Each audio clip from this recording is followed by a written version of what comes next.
আলেম ওলামাকে যারা কখনোই উপরে উঠতে দেখতে চায় না, ওদের কথাই হচ্ছে আমাদেরকে দাবিয়ে রাখা, এই বরকতের কথা বলি।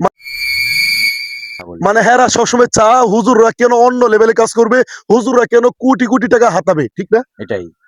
আমরা আলেম সমাজ কতটা বিপদে আছি। আমার সাথে একজন দেখতে পাচ্ছেন হাফেজ মাওলানা, আমরা অলরেডি তার মুখ থেকে কথা শুনবো। তবে এর আগে আমি একটু কথা বলি, আমরা ভাই প্রচুর বিপদে আছি, আমরা কোনো কাজ করতে পারি না। আমরা মাদ্রাসায় পড়াশোনা করেও কেন বাইরে কাজ করার জন্য চিন্তা ফিকির করতেছি। আপনারা জানেন না বর্তমানে মাদ্রাসার অবস্থা খুবই ভয়ানক, মসজিদের অবস্থা খুবই ভয়ানক। বেতন বাড়ে না ভাই, 10,000 12,000 টাকাতে কি সংসার চলে? অনেক বুকা পাবলিক আছে, তারা বলে হুজুর আপনাদের এই টাকা দিতে অনেক বরকত, রাখেন নিয়ে আপনাদের এসব কথা বলে আমাদেরকে আর কত ধোঁকা দিবেন, এসব কথা বলে আমাদেরকে আর কত ধোঁকায় ফেলবেন।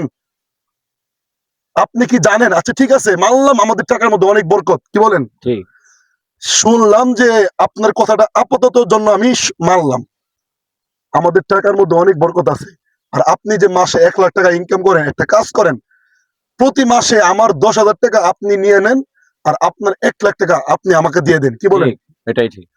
যখন আপনি আপনার 1 লাখ টাকা আমাকে দিয়ে দিবেন আর আমাদের বরকতময় 10,000 টাকা যখন আপনি নিবেন, আপনি তখন বুঝবেন, তখনই বুঝবেন মিয়া স্টেডিয়ামের বাইরে থেকে অনেক কিছু বলতে পারেন, ইসরে মেসি, ইসরে সাকিব আল হাসান যদি এই বলটা ছয় মারতে পারতো, আরে ভাই মাঠে যে খেলে হ্যাঁ বলতে পারে কি অবস্থা, তার অবস্থা যা।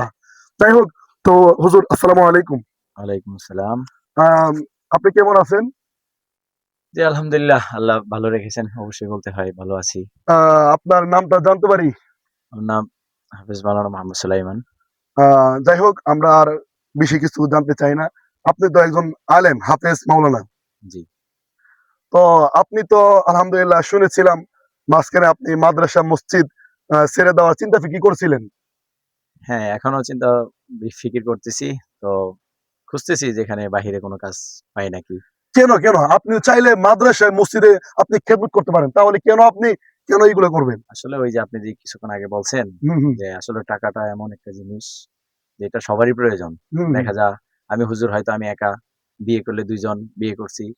তো দেখা যায় সন্তান হবে ৩ জন, তখন ১০,০০০ টাকা দিয়ে ৩ জন চলবো কিভাবে? বাড়িতে দেওয়া লাগবে। শুনেন শুনেন কি বলে, তারপরে খালি যে দেখা বলেন যায়, বরকত দেখেন। তারপরে এই টাকাটা কিভাবে রাখবো? একটা হুম। জামা বানাতে গেলেও তো কষ্ট হয় যে এখান থেকে ১,০০০ ২,০০০ টাকা হারিয়ে গেছে। তো বাচ্চাদের কিভাবে কি? আল্লাহ চালাবে অবশ্যই, আল্লাহ রিজিক, আল্লাহ বান্দা বানাইছেন, আচ্ছা রিজিক তাহলে আল্লাহই দিবেন। আমার একটি প্রশ্ন, সেটা হচ্ছে যে দাঁড়ান, অনেকে বলে যে আলেম ওলামাদের 10,000 টাকার মধ্যে অনেক বরকত, এটা তো 100% শিওর। আসলে এটা হচ্ছে যারা হচ্ছে আসলে মূলত আলেম ওলামাকে যারা কখনোই উপরে উঠতে দেখতে চায় না, ওদের কথাই হচ্ছে আমাদেরকে দাবিয়ে রাখা, এই বরকতের কথা বলি। মানে হেরা সবসময় চা হুজুররা কেন অন্য লেভেলে কাজ করবে, হুজুররা কেন কোটি কোটি টাকা হাতাবে, ঠিক না? এটাই মেইন সমস্যা। দেখা যায় আচ্ছা তাহলে আমি, সারাদিন বরকতের কথা বলে, তারপরে দেখা যায় মসজিদের বেতন বাকি আছে ওরই ১০,০০০, মানে আচ্ছা মাসে, সব টাকা আমি ১০ জানি মাসে। আমাদের এই ভিডিওগুলি অনেক ওলামা ইকরাম দেখতেছে অলরেডি, জি, অনেকে সামনে দেখবে, আবার অনেকে আম পাবলিক যারা আছে তারাও দেখতেছে, আবার অবশ্যই, মসজিদের কমিটি সভাপতি তারাও দেখতেছে আমাদের জি ভিডিওগুলি, অবশ্যই। মাদ্রাসার বড় হুজুর অনেকে আছে তারাও দেখতেছে। তাহলে আমরা কেন হঠাৎ করে বাইরে আহ ব্যবসা বাণিজ্য করার জন্য মাদ্রাসা মসজিদ ছেড়ে এই চিন্তা ফিকির কেন করলাম? আসলে এটা হচ্ছে আপনার কমিটির দুর্বলতা, মাদ্রাসার শিক্ষক মানে মাদ্রাসা যেই পরিচালনা করে তাদের ব্যর্থতা। তারা মনে করে যে হুজুরদের টাকা দিয়ে দিলে, এত টাকা দিয়ে হুজুরা কি করবে? এত টাকা দিয়ে কি করবে? আবার এই হুজুর আমাদের কাছে আবার বদনাম ছড়িয়ে দেয়। এত হুজুর হয়ে গেলে, এত আলেম আলেম হয়ে গেলে একটা কুরবানি তো দেয় না। যাকাত তো হুজুররা দেয় না। কিভাবে জাকাত দিবে? চিন্তা ওরা করেন, নিজেরাই তো টাকা পায় না। জাকাত কিভাবে দিবে? চিন্তা করেন বিষয়টা। এজন্যই আবার ওই যে আমি 2 মাস আগে, হ্যাঁ আমি বলতেছিলাম যে হুজুর আমার তো এই বেতন হয় না, আমার কিছু বেতন বাড়াইতে হবে। পরে মাদ্রাসার বড় হুজুর ভাই, নাম বলবো না, এই মিয়া কি কন না কন মিয়া, আমরা আর 10,000 টাকা হয়ে যায়, আপনার হইতো না? আরে ভাই আপনি তো মাদ্রাসার মুহতামিম, আপনার চতুর্দিকে আপনার হাত আছে, মুখ মুখ আছে, আমাদের তো কিছু নাই গা।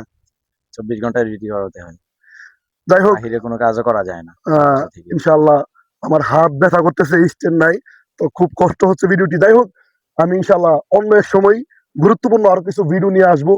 তো কারা কারা আমাদের মতন বা এরকম অবস্থার মধ্যে আছে তারা একটু অবশ্যই শেয়ার করবেন, কমেন্ট করবেন, দ্রুত জানিয়ে দিন। আর নেক্সট টাইম আপনারা কোন ভিডিও চান, ইনশাল্লাহ আমরা চেষ্টা করবো আলেমুল আমাদেরকে সঠিক গাইডলাইন দেওয়ার জন্য ইনশাআল্লাহ।